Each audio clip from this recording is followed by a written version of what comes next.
네, 2교시를 시작하려고 합니다. 여러분이 계신 곳은 날씨가 지금 어떠셔요? 날씨가 많이 춥나요?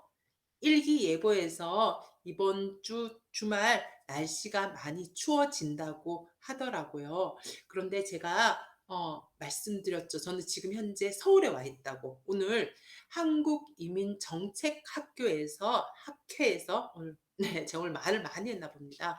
네, 학술대회가 있었어요. 그래서 제가 지역 특화형 비자라는 주제를 가지고 발표를 했었거든요. 그리고 나서 여러 선생님들이 하시는 또 발표도 듣고 또 거기서 궁금한 것도 가서 한번 이제 들어보기도 했었고요. 그러다 보니까 정말 많은 선생님들이요. 이제는 한국은 다문화 사회가 아니야. 다문화 사회를 넘어서 이제는 우리가 이주민과 함께 공유하고 공감하고 공존해 가는 사회라고 이야기를 하시더라고요. 그래서 다문화 사회라고 규정하는 것조차도 이제는 우리한테는 맞지 않다라는 얘기를 하셔서 저도 그것에 대해서 공감을 하고 왔습니다. 여기 또 메타버스 안에 참여하신 한국어 선생님들 같은 경우에는 한국어 교원 자격증도 있고 다문화 사회 전문가 자격증도 가지고 계셔서 이제는 선생님들의 역할이 더욱더 많이 예, 예, 활약할 수 있는 부분들이 생기지 않을까 라고 그런 생각이 좀 들더라고요. 자, 그러면 우리 자 계속해서 우리 21강 한번 공부해 보도록 하겠습니다.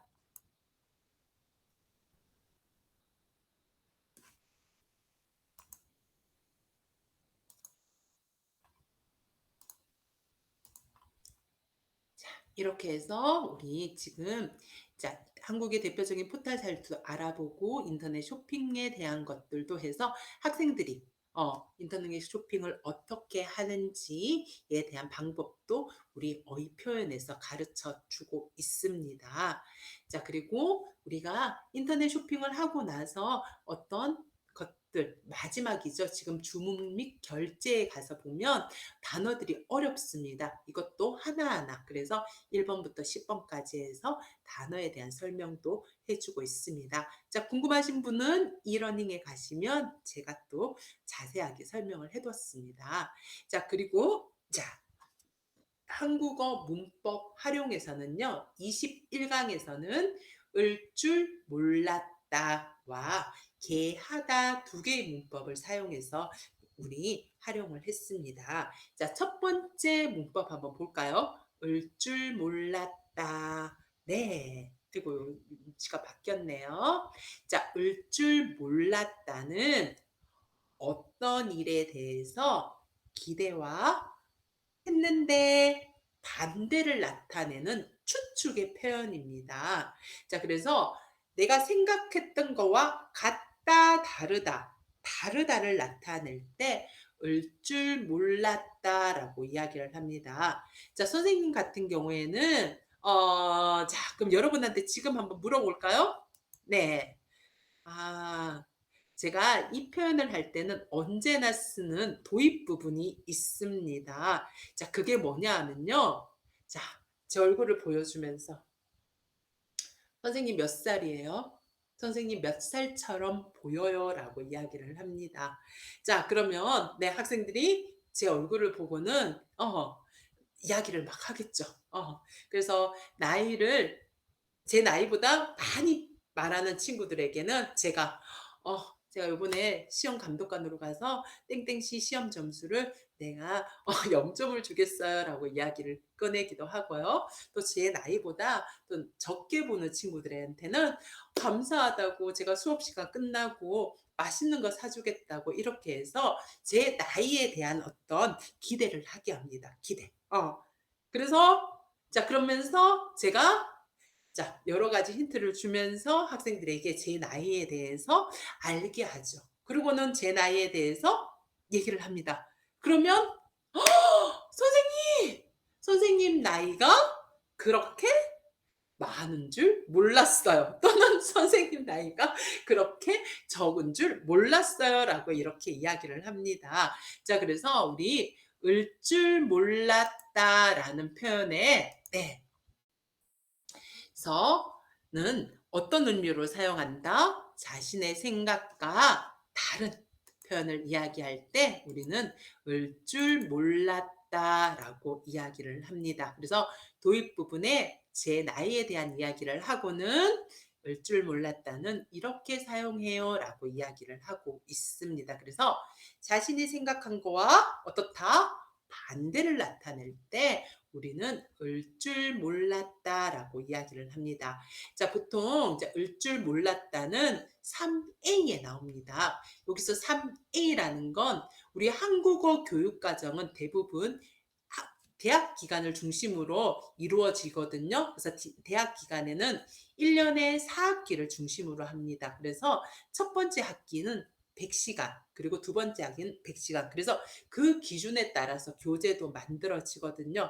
그래서 을 줄 몰랐다는 보통 우리 서울대학교 기준으로서는 3A에 나오고요. 다른 학교는 2B 정도에서 나옵니다. 그래서 이렇게 원형을 적어놓고 학생들에게 연습을 시키죠. 그것을 우리는 선생님들 배우셨을 거예요. 통제된 연습이라고 얘기를 하죠. 그래서 오다를 올 줄 몰랐다. 잘하다를 잘할 줄 몰랐다라고 이야기를 합니다. 자, 을 줄 몰랐다는 형용사, 동사 모두 다 사용합니다. 그래서 오다, 올 줄 몰랐어요. 나쁘다, 나쁜 줄 몰랐어요. 라고 이야기를 합니다. 자, 그래서 우리 불규칙에 대한 이야기들을 반드시 해줘야 됩니다. 3급까지는 불규칙이 헷갈리거든요. 그리고 3급까지 불규칙에 대해서 공부를 하는 교재들도 있습니다. 그래서 이렇게 걷다, 걸을 줄 몰랐다. 듣다, 들을 줄 몰랐다. 살다, 살 줄 몰랐다. 만들다, 만들 줄 몰랐다. 춥다, 추울 줄 몰랐다. 쉽다, 쉬울 줄 몰랐다라고 이렇게 이야기를 하시면 될 것 같습니다. 자, 그리고 이제는 연습을 했기 때문에 다시 유도된 연습, 아까 전에 통제된 연습이라고 했죠. 지금은 유도된 연습을 합니다. 그래서 인터넷 뱅킹이 이렇게 편리하다 어떻게 바뀔까요? 편리할 줄 몰랐다라고 이야기를 합니다. 자, 두 번째, 쿤 씨가 매운 음식을 그렇게 잘 먹을 줄 몰랐다. 그리고 인터넷으로 주문한 상품이 오늘 배송될 줄 몰랐다라고 이야기를 합니다. 자, 그리고 여기 지금 보면 알았다라고 이야기를 하는 표현도 있습니다. 그래서 그런데 우리 을 줄 몰랐다도 기대와 반대되는 거겠죠? 그러면 그 일이 됐다, 아닌다, 안 됐다는 거예요. 자, 그런데 배송이 될 줄 알았는데 어떻게 됐다? 반대니까 뒤에 뭐라고 되어 있습니까? 그런데 아직 안 왔다라고 이야기를 합니다. 자, 그래서 을 줄 몰랐다와 을 줄 알았다가 같이 사용할 수 있습니다. 하지만 어떤 의미를 가지고 있다? 기대와 반대되는 추측을 이야기할 때 우리는 을 줄 몰랐다, 을 줄 알았다라고 이야기를 합니다. 그래서 우리 을 줄 몰랐다를 가르칠 때는 뭐도 같이 가르쳐야 된다? 을 줄 알았다도 같이 가르치셔야 됩니다. 그래서 우리 자신이 생각했던 거와 반대를 나타낼 때 을 줄 몰랐다, 을 줄 알았다라고 이야기를 하시면 됩니다. 자, 그래서 우리 또 연습을 해보겠죠. 이렇게 연습을 하는 것들이 있습니다. 자, 그리고 제약을 이야기합니다. 을 줄 몰랐다는 앞에 주어에 이가가 붙어서 이야기를 합니다. 그래서 한국의 겨울은 이렇게 추울 줄 몰랐어요가 아니라 어떻게 사용한다? 한국의 겨울이 이렇게 추울 줄 몰랐어요 라고 이야기를 하셔야 됩니다. 그래서 이로 이야기를 합니다. 자, 그리고 네, 앞에 아주라든지 너무라는 우리 강조를 나타내는 부사는 사용하지 않습니다. 정도 부사죠. 그래서 아주 맛있을 줄 몰랐어요. 너무 맛있을 줄 몰랐어요는 be 사용하지 않습니다. 자, 그리고는 네. 자, 이거 선생님들 구분하시겠습니까? 학생 여러분은 구분하시겠어요? 오늘 시험을 보는 줄 몰랐다. 오늘 시험을 볼 줄 몰랐다입니다. 우리 지금까지는 을 줄 몰랐다는 기대와 반대되는 추측을 했죠. 자, 근데 이거를 는 줄 몰랐다라도 사용을 합니다. 했을 때 내용이 달라집니다. 자, 한국어 선생님들, 오늘 시험을 보는 줄 몰랐다와 오늘 시험을 볼 줄 몰랐다. 구분이 되시나요? 네, 맞습니다. 첫 번째, 오늘 시험을 보는 줄 몰랐다는 이 사람 시험이 있어요. 시험을 볼 거예요. 알았어요. 몰랐어요. 알았어요. 그런데 오늘 시험을 보는 줄 몰랐다는 거예요. 내일 볼까? 다음 주 아니었어? 그렇지만 오늘 학교에 가니까 시험이에요. 네? 오늘 시험을 보는 줄 몰랐어요. 자, 두 번째입니다. 오늘 시험을 볼 줄 몰랐다라고 이야기를 합니다. 자, 이 사람 시험이 있는 거 알았어요? 몰랐어요? 몰랐습니다. 자, 그래서 시험 공부를 하나도 안 했어요. 그래서 오늘 시험을 볼 거라고 생각도 못 했고, 시험이 있을 거라고 생각도 못 했고, 그거를 본인이 이야기할 때 우리는 추측에 을 줄 몰랐다라고 이야기를 합니다.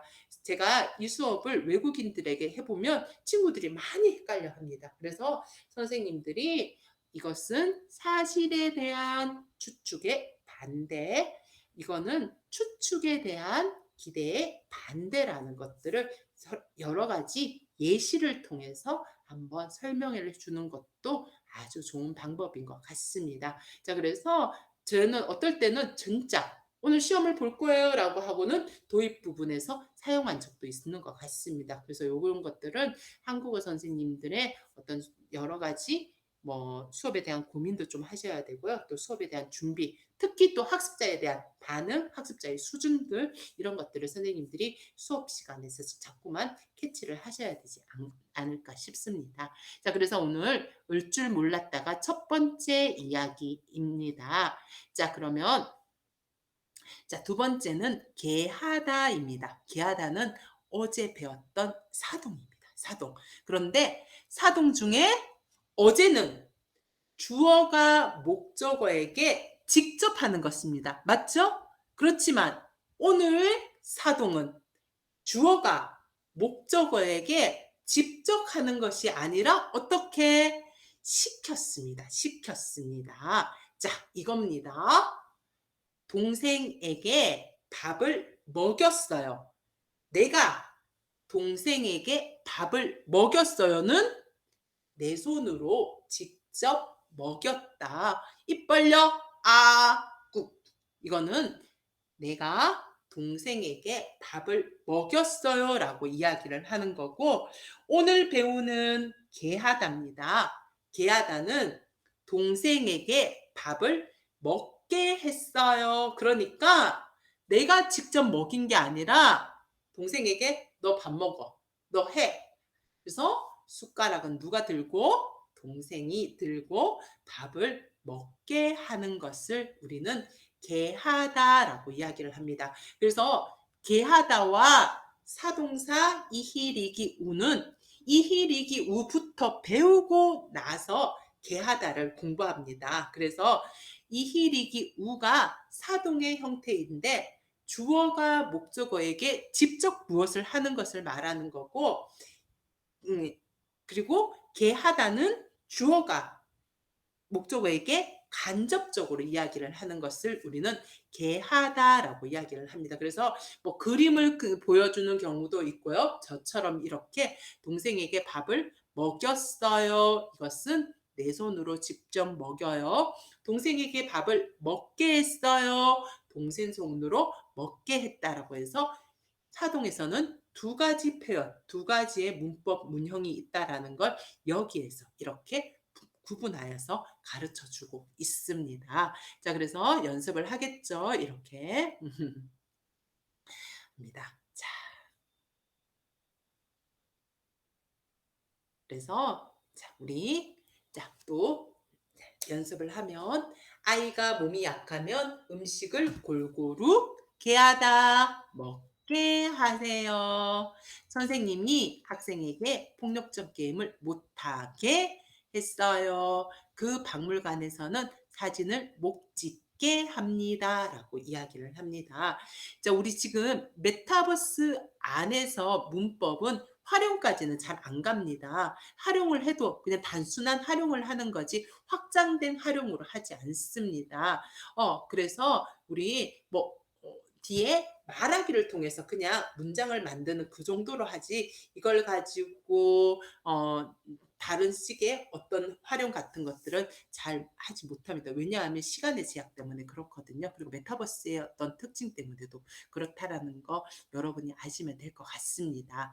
자, 그래서 또 개하다에 대해서 이렇게 부정의 의미 그리고 활동을 할 수 있도록 또 이렇게 구성이 되어 있습니다.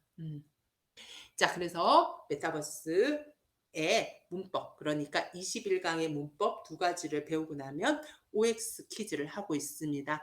자, 우리 이것도 선생님들, 자, 학생 여러분들 조금 있다가 22강, 23강을 하고 나서 한꺼번에 하도록 하겠습니다. 그만 왔다 갔다 하니까 여러분들도 헷갈리고 선생님도 조금 헷갈리는 것 같아서요.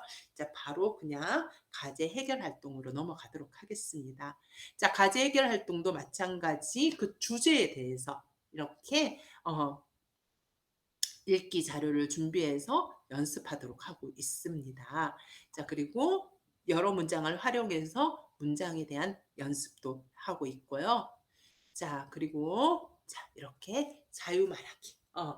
자, 우리 부모님이 여러분은 어렸을 때 어떤 나쁜 버릇이나 습관이 있었습니까? 그것을 고치기 위해 부모님은 어떻게 하셨습니까? 자, 좀 주제와 다르죠? 여기서는 우리 지금 통신 언어에 대한 이야기, 인터넷에 대한 이야기들을 하고 있으면서 여기서는 문법이 중심된 말하기입니다. 그래서 개하다. 그러니까 부모님이 나에게 나쁜 버릇이나 습관을 고치게 하기 위해 어떻게 하셨습니까? 라는 것을 묻습니다. 그래서 여러분에게 어린 시절에 대한 이야기 그리고 문법을 제대로 잘 활용하는지에 대한 이야기들을 묻고 있다라는 거 보시면 될 것 같습니다. 자, 선생님들이 나중에 사회통합 프로그램 단계평가에 가셔서 이런 것들을 학생들에게 질문해 볼 수도 있습니다. 근데 학생들이 단순히 버릇과 습관에 대한 이야기만 하는 것이 아니라 배운 문법을 잘 활용해서 문장으로 만들어내고 있는지 그런 것들도 다 평가에 들어간다라는 거 보시면 될 것 같습니다. 자, 그래서 이렇게 말하기 연습까지 구성이 되어 있습니다. 자, 그리고 여기서 또 인터넷 중독에 대한 이야기. 아까 전에 우리 지금 주제가 우리 통신에 대한 이야기라고 했죠. 한국에서의 도움에 대한 이야기. 그래서 자, 인터넷에 왜 사람들은 왜 인터넷에 중독되는 것 같습니까? 인터넷에 중독되지 않으려면 어떻게 해야 하는지 이야기해 보세요라고 이야기를 합니다. 이거 같은 경우에는 토픽 54번에 나올 수 있는 문제 유형이겠죠. 이런 것도 왜 인터넷에 중독되는 것 같습니까? 왜에 대한 과제 해결, 인터넷에 중독되지 않으려면 어떻게 해야 합니까에 대한 과제 해결을 반드시 말하고 쓰셔야지 좋은 점수를 받을 수 있다라는 거 선생님들이 수업 시간에 공부하시면서 가르쳐 주면 좋을 것 같습니다. 자, 우리가 서로 이야기를 좀 나누었으면 좋겠는데 지금 오늘 여기 메타버스 안에 들어오신 분들을 보니까 네. 어, 활동적인 분들이 없으신 것 같아서요. 저희 그 말하기는 뭐 하지 않도록 하겠습니다. 이제 아마 여기에서도 마이크를 켜시면 충분히 말하기를 할 수가 있거든요. 근데 말하기 활동은 "아 이렇게 합니다. 이것만 아세요." 또는 여러분이 직접 한국어 선생님들이 직접 나중에 수업 시간에 해 보시면 좋을 것 같고요.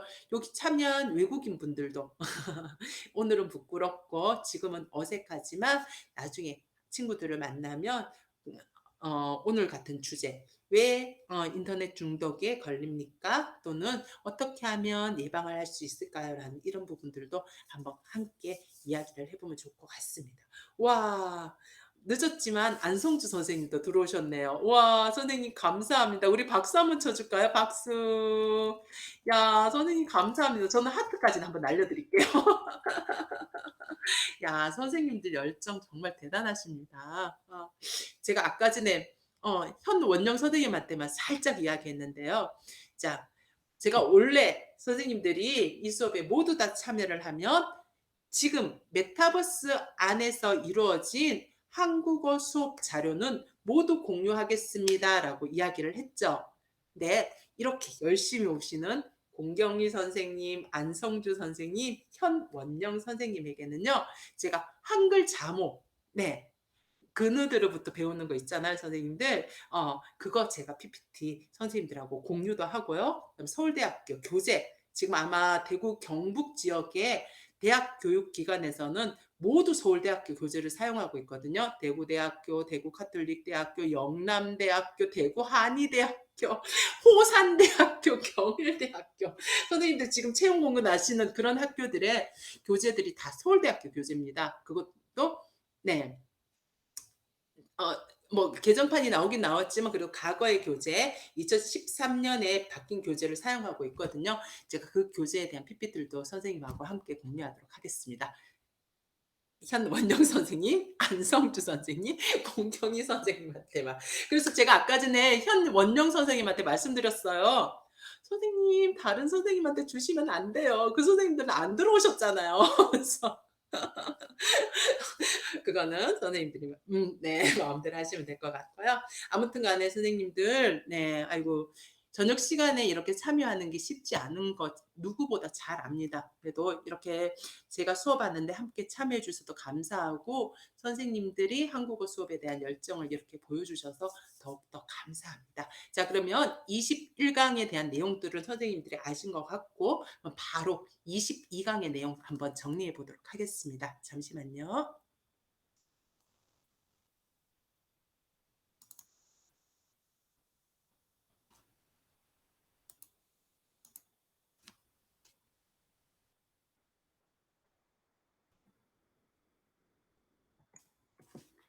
네. 22강 한번 들어가 보도록 하겠습니다.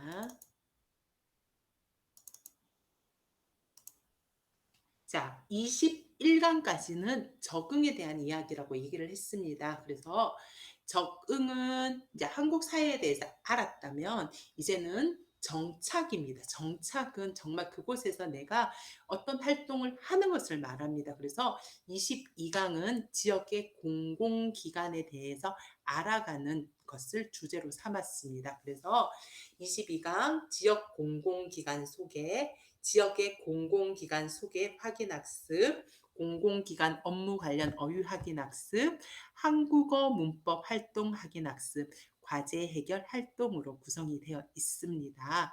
자, 그러면 어떤 내용인지 한번 볼까요? 자, 모두 다 우리 사회통합 프로그램 5단계에 있는 내용들로 구성이 되어 있습니다. 이렇게.